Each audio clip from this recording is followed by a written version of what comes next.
Welcome to AP30 news. బులెటిన్ల ముందుగా headlines.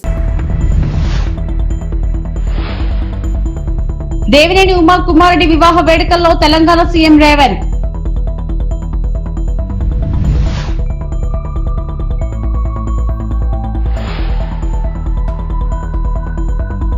Simhachalam ఘటన దురదృష్టకరం, హోంమంత్రి అనిత.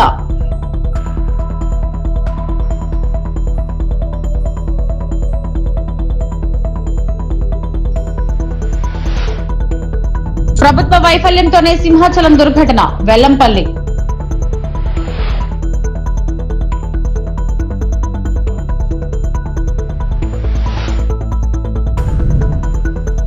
యాదగిరిగుట్ట శ్రీ లక్ష్మీనరసింహస్వామి సేవలో రాజేంద్ర ప్రసాద్.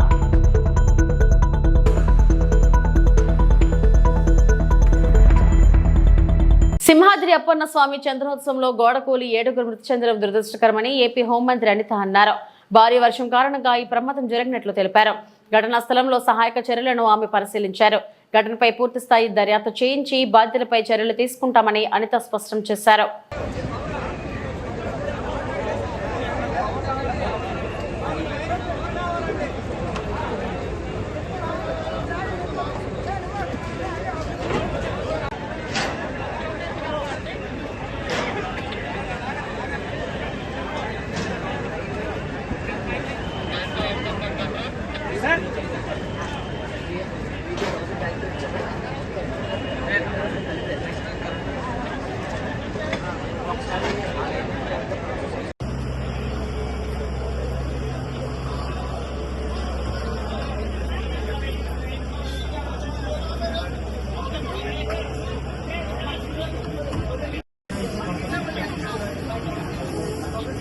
నిజరూప దర్శనం రోజున ఎర్లీ మార్నింగ్ మనకి 2:33 మధ్యలోనే ఇన్సిడెంట్ అనేది జరిగింది. యాక్చువల్గా ఇన్సిడెంట్ కూడా 2 o'clock చాలా హెవీ రైన్ ఒకటి స్టార్ట్ అయింది. అందరికీ తెలుసు, చాలా పెద్ద గాలి దుమారంతో చాలా ఉరుములు మెరుపులతో కూడిన భారీ వర్షం అయితే వచ్చింది. ప్రాథమిక నివేదిక ప్రకారం వర్షం ఏదైతే వచ్చిందో వాటర్ అంతా కూడా ఆ లూజ్ సాయిల్ వాటర్ అంతా కూడా కొంచెం లోపల దిగి ఆ గోడ కూలింది అన్నది ఒక ప్రాథమిక సమాచారం ప్రకారం వచ్చిన నివేదిక. ఇంకా కూలంకషంగా మా వాళ్ళందరూ కూడా సార్ ఎంక్వైరీ చేస్తున్నారు. అట్ ద సేమ్ టైం అక్కడ 300 రూపీస్ క్యూ లైన్ ఉంది. ఆ క్యూ లైన్ అక్కడ జస్ట్ కరువు ఉంటుంది అనమాట. అంతవరకు అంత హెవీ క్రౌడ్ కూడా లేరు. ఫస్ట్ కరువు మూలాన ఒక జస్ట్ కొంచెం క్రౌడ్ అక్కడ ఉన్నారు. అది మూవ్ అవుతూనే ఉన్నారు. ఎక్కడ కూడా మనకి ఆగిపోవడం కానీ అంటూ ఏం లేదు. చాలా అన్ఫార్చునేట్ థింగ్, ఆ గోడ పడిపోవడం వలన సుమారుగా 7 ప్రాణాలు కోల్పోవడం జరిగింది. అందులో 4 పురుషులు ఉన్నారు, 3 స్త్రీలు ఉన్నారు. ఇంకా మిగతా రెస్క్యూ ఆపరేషన్స్ కూడా జరుగుతున్నాయి. ఈ సంఘటన జరిగినది అని తెలిసిన వెంటనే ఇమీడియట్గా SDRF బృందాలు, ఫైర్ డిపార్ట్మెంట్, పోలీస్ డిపార్ట్మెంట్, అదేవిధంగా ఇక్కడ పనిచేస్తున్న వాలంటీర్స్ చిన్నపిల్లలైనా వాళ్ళకి చేతులైతే దండం పెట్టాలి. నిజంగా వాలంటీర్స్ అయితే ఇమీడియట్గా కొంతమందిని బయటకు తీసుకొచ్చి అప్పటికప్పుడు హాస్పిటల్ కూడా తరలించారు. NDRF టీం కూడా ఆన్బోర్డ్ అయింది. NDRF టీములు 2, SDRF టీంలో ఒక 2, fire department and police department అందరూ కలిసి రెస్క్యూ ఆపరేషన్స్ కూడా చేస్తున్నారు. మొత్తం అంతా క్లియర్ చేస్తున్నారు అందరూ కూడా. నిజంగా చనిపోయిన వాళ్ళ కుటుంబాలందరికీ కూడా ప్రగాఢమైన సంతాపం తెలియజేసుకుంటున్నాం. గవర్నమెంట్ తరఫున కూడా మ్యాక్సిమం అన్ని ప్రికాషన్స్ తీసుకున్నాం. కేవలం ఈ భారీ వర్షము, అదేవిధంగా ఈ గాలి దుమారం వల్ల మ్యాక్సిమం జరిగిన ఇన్సిడెంట్, ఇది ఒక యాక్సిడెంట్. దయచేసి ఇంకా ఫర్దర్గా డీటెయిల్స్ అన్ని వస్తాయి. అన్ని యాంగిల్స్ అంటే మేము దర్యాప్తు చెప్తామండి. ఇది ఏ టైంలో కన్స్ట్రక్ట్ జరిగింది, ఏ స్కీమ్లో కన్స్ట్రక్ట్ జరిగింది, ఎవరు కాంట్రాక్టరు, ఎవరు ఇంజనీరు, ఎవరు క్వాలిటీ కంట్రోల్ ఎవరు చేశారు, ఎవ్రీథింగ్ మేము ఇందులో ఎంక్వైరీ చేసుకుంటాం. ఎందుకంటే ఇక్కడ ప్రాణాలు కోల్పోయారు, ఈజీగా వదిలేయాల్సిన అవసరం ఏం లేదు. ఇందులో గవర్నమెంట్ కూడా చాలా సీరియస్గా ఉంది. అన్ని కోణాల్లో నుంచి కూడా మేము విచారణ జరుపుతాం. ఎవరైతే బాధ్యులు ఉన్నారో బాధ్యులు కఠినంగా శిక్షించే ప్రక్రియ గవర్నమెంట్. ఇప్పుడు ఇంకా మేము ఐడెంటిఫై చేసుకుంటున్నాం. కంపల్సరీగా గవర్నమెంట్ నుంచి వాళ్ళు ఇంజురీస్ అరౌండ్ ఒక 3 మెంబర్స్ అనిపిస్తున్నారు. ఇంకా మనకి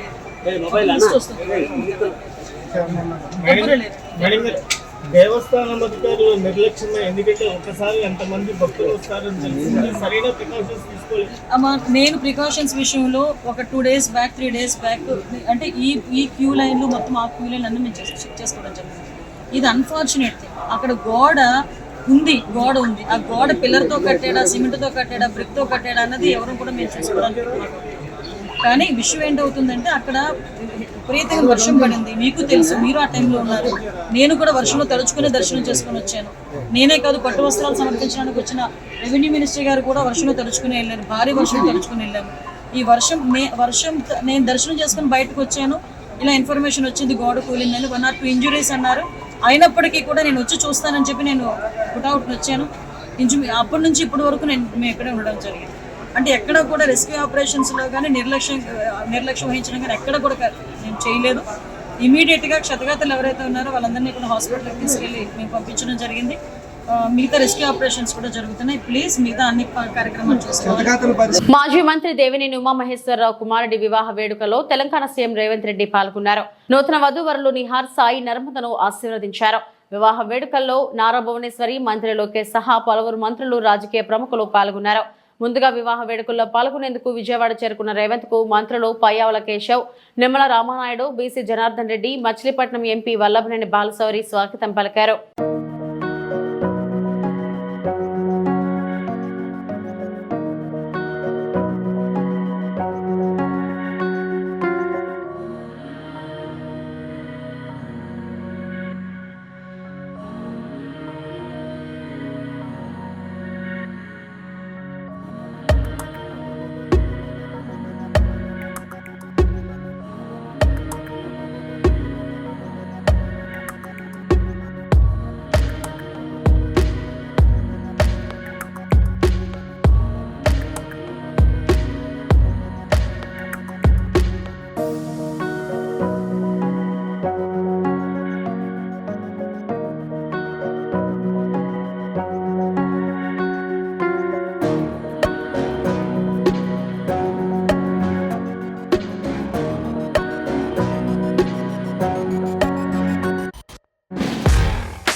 గుంటూరు జిల్లా తెలుగుదేశం పార్టీ కార్యాలయంలో ప్రతిపాడు నియోజకవర్గ కూటమి పార్టీల నాయకులు, కార్యకర్తల సమావేశంలో మంత్రి ఆర్ నిమ్మల రామానాయుడు పాల్గొనడం జరిగింది.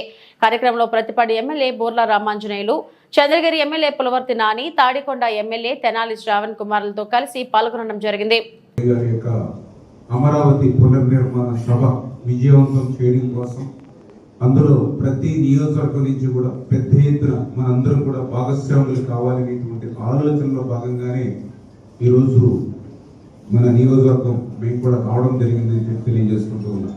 ఆ రోజు 2014 సంవత్సరంలో ఎవరు ఊహించినటువంటి స్థితిలో ఆ రోజు రాష్ట్ర విభజన జరిగినటువంటి పరిస్థితులు, కనీసం ఆంధ్రప్రదేశ్ రాష్ట్రానికి రాజధాని ఎక్కడుందో కూడా చెప్పకుండా విభజన జరిగినటువంటి స్థితిలో రాష్ట్రాన్ని విభజిస్తే నీటి సమస్యలు ఏ రకంగా సాగు రంగంలో వస్తాయనేటువంటి విషయాల మీద కూడా కనీసం ఆలోచన కూడా చేయకుండా ఆ రోజు రాష్ట్రాన్ని విభజన చేసినటువంటి పరిస్థితుల్లో ఆ రోజు రాష్ట్రం ఏకమొత్తంగా ఇటువంటి విపత్కరమైనటువంటి పరిస్థితుల్లో చంద్రబాబు నాయుడు గారి లాంటి ఒక పరిపాలన దక్షత, ఒక అనుభవజ్ఞుడైనటువంటి వ్యక్తి రాష్ట్రానికి అవసరమని చెప్పి ఆ రోజు 2014లో చంద్రబాబు నాయుడు గారిని ముఖ్యమంత్రిగా మనందరం కూడా గెలిపించుకోవడం జరిగింది. ప్రపంచ చరిత్రలో ఎక్కడా లేనిటువంటి విధంగా, ఎందుకంటే ఆ రోజు ఒక్క మాట మీద 33,000 ఎకరాలు, ఒక చిన్న లాఠీ చార్జీ లేకుండా, చిన్న పోలీస్ ఇన్ఫ్లుయెన్స్ లేకుండా మరి ఇలా పెద్ద ఎత్తున రాజధానికి రైతులు తమ విలువైనటువంటి భూములు త్యాగం చేసి ఇచ్చారని అంటే అది చంద్రబాబు నాయుడు గారి మీద నమ్మకం, ఆయన మీద ఉన్నటువంటి విశ్వాసం. ఆ రోజు నేను కూడా అసెంబ్లీలో ఉన్నాం 14-19లో. రాజధానికి కనీసం 30,000 ఎకరాలు పైబడి ఉండాలని అసెంబ్లీ సాక్షిగా ఆ రోజు జగన్మోహన్ రెడ్డి చెప్పినటువంటి పరిస్థితి ప్రతిపక్షంలో. ఆయన గాని ఆయన దగ్గర ఉన్నటువంటి నాయకులు గాని అందరూ కూడా చెప్పారు పదే పదే, జగన్మోహన్ రెడ్డి మగోడు, అందుకే రాజధానిలో ఇల్లు కట్టుకున్నాడు, ఒక్క అంగుళం కూడా అమరావతి కదలదు అని చెప్పి ఆ రోజు 2019 ఎన్నికల ముందు మనందరినీ కూడా నమ్మించి మోసం దగా ఏ రకంగా అధికారంలో వచ్చాక చేశాడో మీరు గుర్తు చేసుకోవాలన్నటువంటి పరిస్థితి ఉంది. అమరావతి కాదు 3 ముక్కలు అన్నాడు. కొన్ని 3 ముక్కలైనా ఎక్కడ ఒక ఇటు ముక్క పెట్టాడంటే అది లేదు, అమరావతి లేదు, అటు 3 ముక్కలు లేవు. ఆ రకంగా మళ్ళీ రాష్ట్రానికి రాజధాని ఏది అని అంటే ఒక విద్యార్థిని ప్రశ్నిస్తే సమాధానం చెప్పలేనటువంటి స్థితికి ఆంధ్రప్రదేశ్ రాష్ట్రాన్ని దిగజారి చేసినటువంటి పరిస్థితి మనందరం కూడా చూసాం. మరి అటువంటి స్థితి నుంచి మళ్ళీ ఈరోజు చంద్రబాబు నాయుడు గారు, ఎందుకంటే మీ అందరి ఆశీర్వాదంతో మళ్ళీ ఈరోజు ఒక ప్రజా ప్రభుత్వం, తెలుగుదేశం, జనసేన, బీజేపీ ఒక ప్రజా ప్రభుత్వం ఈరోజు మళ్ళీ అధికారంలోకి వచ్చింది. అధికారంలోకి వచ్చిన తర్వాత ఏదైతే అమరావతి రాజధానిని మళ్ళీ భవిష్యత్తులో, ఎందుకంటే చాలా మంది ఇప్పటికీ ఈ యొక్క ప్రతిపక్షం వాళ్ళు అమరావతికి 1,00,000 కోట్లు పెట్టుబడి కావాలి ఎక్కడి నుంచి, అమరావతికి ₹1 కూడా రాష్ట్ర బడ్జెట్ నుంచి అవసరం లేదు. అమరావతి ఒక సెల్ఫ్ ఫైనాన్స్ ప్రాజెక్ట్. అది అమరావతి నుంచే 1,00,000 కోట్లు ఆంధ్రప్రదేశ్ రాష్ట్రానికి వస్తాయి అన్నటువంటి విషయం తెలిసి కూడా ప్రజలను ఏమార్చి మళ్ళీ మోసం దాగా చేయడానికి, అంటే ఒక్క అబద్ధాన్ని 100 సార్లు చెప్తే అది నిజమవుతుంది అనేటువంటి ఆలోచనతో ఉన్నటువంటి జగన్మోహన్ రెడ్డి ఆయన మొట నిత్యం చేసేటువంటి పని. మరి అటువంటి అమరావతి రాజధాని మళ్ళీ పునర్నిర్మాణం మరి రేపు నరేంద్ర మోడీ గారి మరి చేతుల మీదకి పునర్నిర్మాణం ఏదైతే ప్రారంభిస్తున్నారో దాంట్లో ఖచ్చితంగా మనందరం కూడా మన కుటుంబ సభ్యులతో మనందరం కూడా భాగస్వాములు అవ్వాలి. పిసిసి రాష్ట్ర అధ్యక్షురాలు షర్మిలను పోలీసులు గృహ నిర్బంధం చేశారు. మే 2న ప్రధాని మోడీ అమరావతి పర్యటన నేపథ్యంలో ఉద్గండ రాయనిపాలెంలో 2015లో ప్రధాని మోడీ శంకుస్థాపన చేసిన ప్రాంతంలో పర్యటిస్తారని షర్మిల ప్రకటించారు. అప్రమత్తమైన పోలీసులు షర్మిలను విజయవాడలోని ఆమె నివాసంలో గృహ నిర్బంధం చేశారు. దీనిపై ఆగ్రహం వ్యక్తం చేసిన షర్మిల తనను ఎందుకు గృహ నిర్బంధం చేశారో చెప్పాలంటూ పోలీసులతో వాగ్వాదానికి దిగారు. తనను వెళ్లనివ్వాలంటూ ముందుకు వెళుతుండగా పోలీసులు అడ్డుకునే ప్రయత్నం చేశారు. ఈ క్రమంలో స్వల్ప తోపులాట జరిగింది. కాసేపటి తర్వాత ఆమె రోడ్డు మార్గంలో విజయవాడలోని పార్టీ కార్యాలయానికి వెళ్లారు. రాజధాని అమరావతిపై కాంగ్రెస్ పార్టీ కమిటీ వేస్తేనే కూటమి ప్రభుత్వం ఎందుకు భయపడుతుందని షర్మిల ప్రశ్నించారు. విజయవాడలో ఒక మహిళ మీద, అది కూడా కాంగ్రెస్ పార్టీ చీఫ్ మీద పోలీసుల జులుము జరిగింది. దీనికి చంద్రబాబు గారు, హోమ్ మినిస్టర్ గారు సమాధానం చెప్పాలి. ఈ జులుం మా మీద ఎందుకు జరిగింది? నన్ను హౌస్ అరెస్ట్ ఎందుకు చేయాలనుకున్నారు? 2 రోజులైంది మా పార్టీ తరఫున అమరావతి క్యాపిటల్ కమిటీ వేసుకున్నాం. మనకు రాజధాని అమరావతి కాబట్టి ఆ రాజధాని మీద యాక్షన్ ప్లాన్ ఎలా ఉండబోవాలి, అమరావతి రాజధాని మీద రీసెర్చ్ చేయడం అయితేనేమి, యాక్షన్ ప్లాన్ అయితేనేమి, పార్టీ తరఫున మేము చేయాల్సిన కార్యక్రమాలు అయితేనేమి, అడగాల్సిన ప్రశ్నలు అయితేనేమి, ఇవన్నీ చూసుకోవడానికి కాంగ్రెస్ పార్టీ అమరావతి క్యాపిటల్ కమిటీని వేసింది. ఇది 28వ తేదీన వేశాము. ఈ రోజు 30వ తేదీ. మేము ఒక కమిటీని వేసుకుంటేనే మీకింత భయం అయితే మరి మీరు ఏమి దాచిపెట్టాలని చూస్తున్నారు?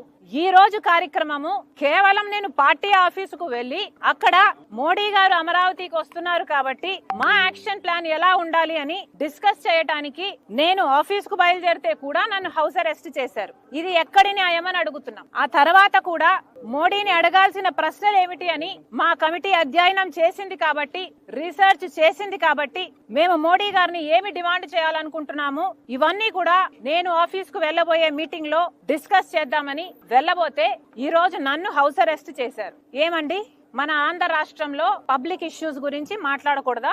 మీటింగ్లు పెట్టుకోకూడదా? ఏదైనా మీటింగ్లు ప్లాన్ చేస్తే హౌస్ అరెస్ట్ చేస్తారా? ఇదే కూటమి వైఖరియా? ఇలాగే ఉండబోతుందా? వ్యాన్లు పోలీసులను దించారు. మేము కాదు కదా ఇక్కడ లా అండ్ ఆర్డర్ ప్రాబ్లం సృష్టిస్తున్నది, మేము కాదు కదా ఇక్కడ ప్రజలకు అన్యాయం చేస్తున్నది. ఎవరు చేస్తున్నారు? ఒక స్పెషల్ స్టేటస్ విషయంలోనైనా, ఒక పోలవరం విషయంలోనైనా, ఒక రాజధాని విషయంలోనైనా ఎవరు అన్యాయం చేస్తున్నారండి? కనీసం ప్రతిపక్షంలో ఉన్న వాళ్ళ మేము కనీసం ప్రశ్నించడానికి, మేము మీటింగ్లు పెట్టుకుని యాక్షన్ ప్లాన్ ఏంటో డిసైడ్ చేయడానికి కూడా మాకు అధికారం లేదా? మేము అమరావతి క్యాపిటల్ కమిటీని వేస్తేనే మీకంత భయం అయితే ఇక మేము ఏదైనా ప్రొటెస్ట్ చేయాలనుకుంటే ఇక అసలు మమ్మల్ని చంపేస్తారో ఏమో. దేనికి వాడతారో మీ పోలీస్ ఫోర్స్ ని? దేనికి వాడాలనుకుంటున్నారు? మీకు గులాంగిరి చేయించుకోవాలనుకుంటున్నారా? కూటమి సర్కార్ ఆన్సర్ చెప్పాలి. ఇది చాలా చాలా అన్యాయం. ఇంకోసారి నెవర్ డూ దిస్. మీ పోలీసులు వచ్చారు, నన్ను హౌస్ అరెస్ట్ చేశారు, ఆ క్రమంలో నా మీద చెయ్యి కూడా వేశారు. This is not right. మహిళల మీద దిస్ కెనాట్ బి టాలరేటెడ్. ఇది మీకే అవమానకరం. Never ever do this again. House arrest ఎందుకు చేస్తారండి? మాకు ఏ హక్కు లేదండి? ధర్నాలు చేసుకునే హక్కు లేదా? ప్రొటెస్ట్లు చేసే హక్కు లేదా? ప్రజల తరపున ప్రశ్నించే హక్కు లేదా? నియంతల్లా మారకండి. This is not right. మీకున్నది police force, law and order కాపాడడానికి. ఇప్పటికే మహిళల మీద జరిగే అత్యాచారాలలో ఆంధ్ర రాష్ట్రం 3వ స్థానంలో ఉంది. మీ శ్రద్ధ, మీ దృష్టి అంతా ఆడవాళ్ళని రక్షించడంలో పెట్టండి, ఆడవాళ్ళ మీద చేతులు చేసుకోవడంలో కాదు. ఇది అన్కాన్స్టిట్యూషనల్ కాదా? కాన్స్టిట్యూషన్ నాకు రైట్ ఇవ్వలేదా? నా ఇంటి నుంచి నేను బయటికి పోవడానికి పోలీసుల పర్మిషన్ కావాలా? కూటమి పార్టీ కావాలి. సింహాచలం శ్రీ వరాహలక్ష్మి నరసింహస్వామి చంద్రోత్సవంలో పాల్గొని స్వామివారి నిజరూప దర్శనం కోసం వెళ్లిన భక్తులు 7 గోడకూలి దుర్మరణం చెందడం దురదృష్టకరమని దేవాదాయ శాఖ మాజీ మంత్రి వెల్లంపల్లి శ్రీనివాస్ అన్నారు.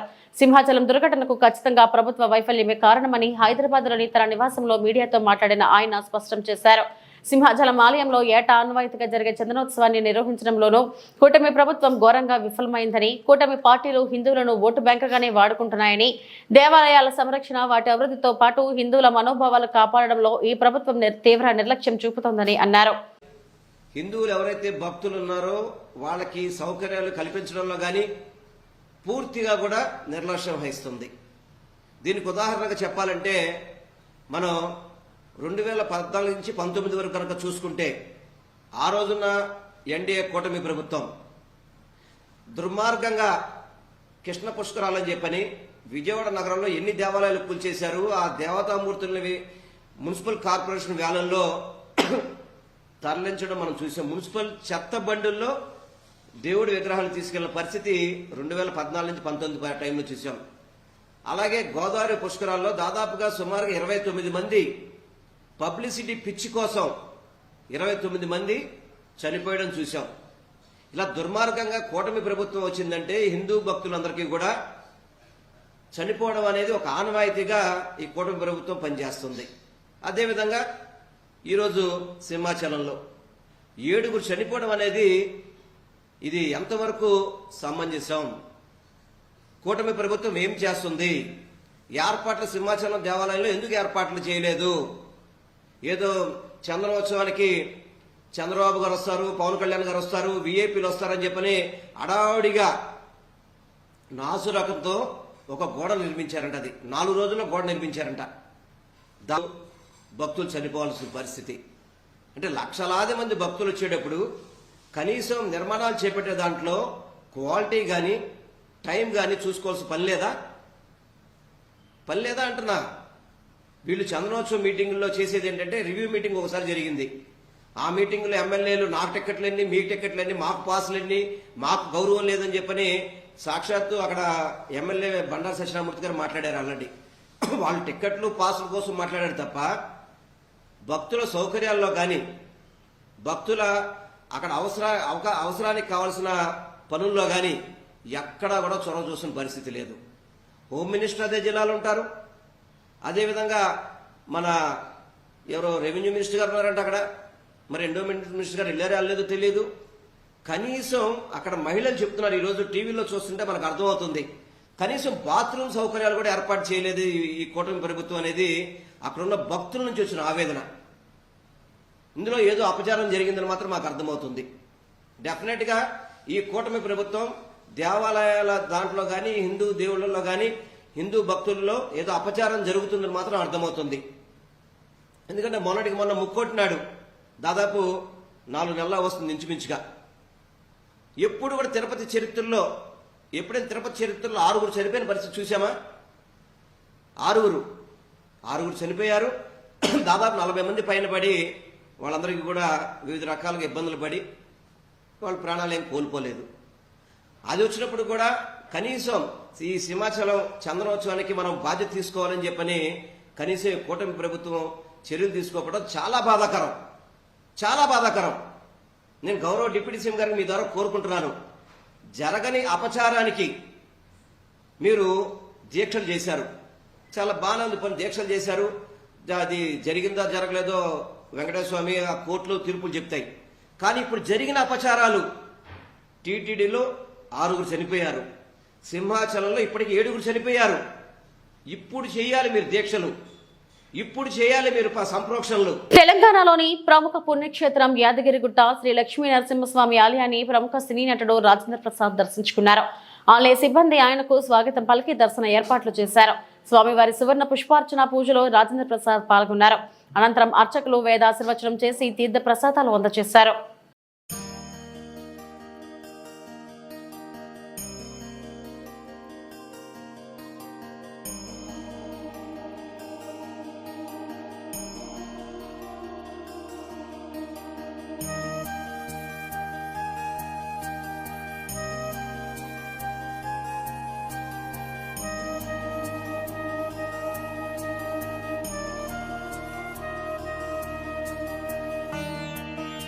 యాదగిరిగుట్ట నరసింహస్వామి గారు పిలుపు మేరకు ఎన్నో సంవత్సరాల తర్వాత నేను ఏమీ కట్టకముందు స్వామివారిని దర్శించుకున్నాను. అప్పుడు ఈ రోజున నా మిత్రుడు రవి పిలవడంతో ఇవాళ మళ్ళీ స్వామివారి దర్శనం వారి పుణ్యంతో చక్కగా దర్శనం చేపించారు.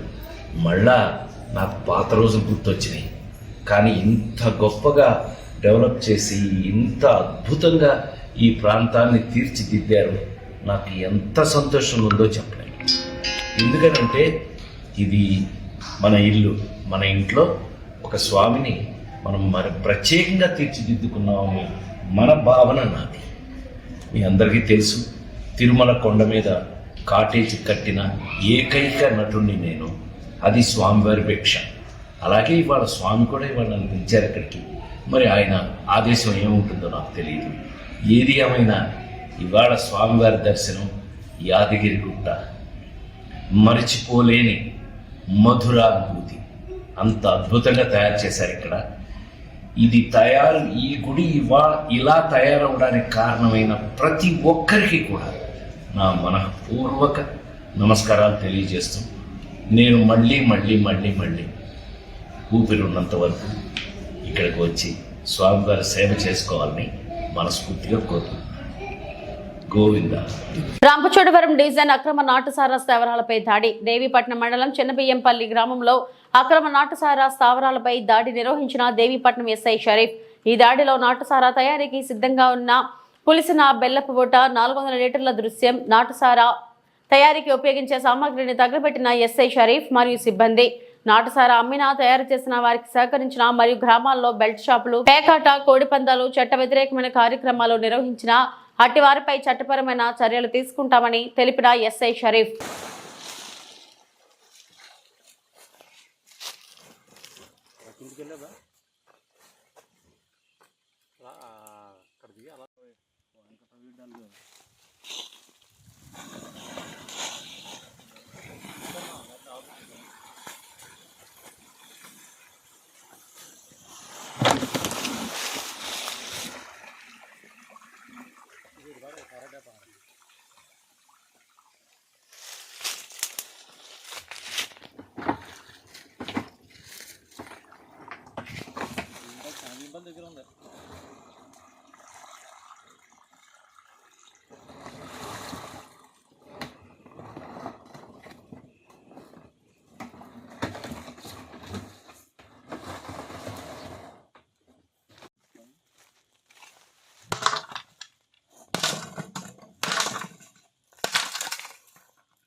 నేను మీ దేవీపట్నం ఎస్ఐ షరీఫ్ని. దేవీపట్నం పిఎస్ పరిధిలో అక్రమ నాటుసారా కానీ, బెల్ట్ షాపులు కానీ, ఇప్పటివరకు నాటుసారా వ్యాపారాలు చేసే 11 మందిని అరెస్ట్ చేసి జ్యుడిషియల్ రిమాండ్ పంపడం జరిగింది. 13 కేసుల్లో 14 మంది అరెస్ట్ చేయడం జరిగింది. అలాగే 300 లీటర్లు సీజ్ చేయడం జరిగిందండి. ఈ బెల్లపూట అనేది సుమారుగా 3000 లీటర్లు ధ్వంసం చేయడం జరిగింది. అలాగే 20 బెల్ట్ షాపులపై కేసులు నమోదు చేసి 20 మందిని అరెస్ట్ చేయడం జరిగింది. మన పిఎస్ పరిధిలో ఎవరు నాటుసారా కానీ, బెల్ట్ షాపులు నిర్వహించిన లేదా అక్రమ కలప రవాణా చేసిన ఇటువంటి అసాంఘిక కార్యక్రమాలు, పేకాట, పొడిపందాల్లో పాల్గొంటే వారిపై చట్టపరమైన చర్యలు తీసుకుంటామండి. వారిపై ఉన్న కేసును పరిగణనలో తీసుకుని ఉన్నతాధికారుల దృష్టిలో పెట్టి వారిపై షీట్లు కానీ, పీడీ యాక్ట్లు ఈ రెంట్లో ఏది అప్లికేబుల్ అయితే వాటిని మేము ప్రాసెస్ చేస్తామండి. మహాప్రభు, ఓ కూటమి ప్రభుత్వ పాలకులారా, మా రోడ్లో ఇంకా ఎంతమంది ప్రమాదాలకు బలి అవ్వాలి? ఏలేశ్వరం, అడ్డతీగల మండలాల మధ్యలో రమణీయపేట నుండి గుంటవానిపాలెం, జే అన్నవరం వరకు 15 కిలోమీటర్ల పరిధిలో గత తెలుగుదేశం ప్రభుత్వం నుండి వైఎస్ఆర్ ప్రభుత్వం పాలన పోయి మళ్లీ తెలుగుదేశం కూటమి ప్రభుత్వం అధికారంలోకి వచ్చి సంవత్సరం కావస్తున్నా పట్టించుకొని పాలక కూటమి ప్రభుత్వం. కాకినాడ జిల్లా సీతారామరాజు జిల్లాల ప్రధాన మెయిన్ రోడ్. ఈ రోడ్డులో ఒక ఎమ్మెల్సీ, 2 ఎమ్మెల్యేలు ప్రయాణించే ప్రధానమైన రోడ్. కనీసం మీ అందరికీ కళ్ళు కనిపిస్తున్నాయా? కనిపిస్తే ఎందుకు ఈ రోడ్డును పట్టించుకోవడం లేదు? గత 6 నెలల క్రితం ఈ రోడ్డు వేస్తారా, గోడ కట్టమంటారా అని సిపిఐ ఎంఎల్ నాయకత్వంలో రాష్ట్ర ముఖ్యమంత్రి నారా చంద్రబాబు నాయుడుకి, ఉప ముఖ్యమంత్రి కొణిదెల పవన్ కళ్యాణ్ గారికి, మంత్రి నారా లోకేష్ వారికి వారి కార్యాలయాలకు వెళ్లి లెటర్ పూర్వకంగా వినతి పత్రం ఇవ్వడం జరిగింది అని తెలియజేశారు. అధికారులు రోడ్ల పట్ల నిర్లక్ష్య వైఖరి నశించాలి. రోడ్ల పట్ల ప్రభుత్వ అధికారులు నిర్లక్ష్య వైఖరి నశించాలి. 10 సంవత్సరాల నుంచి రోడ్ల గురించి పట్టించుకోవాలి ప్రభుత్వం. పిఎంఎల్ ఆర్గనైజింగ్ కమిటీ రాష్ట్ర కార్యదర్శిని. ప్రధానంగా ఏలాశ్రం నుండి జయన్నవరం వరకు ఉండేటువంటి రోడ్డు ఏదైతే ఉందో ఆ రోడ్డు 10 సంవత్సరాల నుంచి చెడిపోయింది.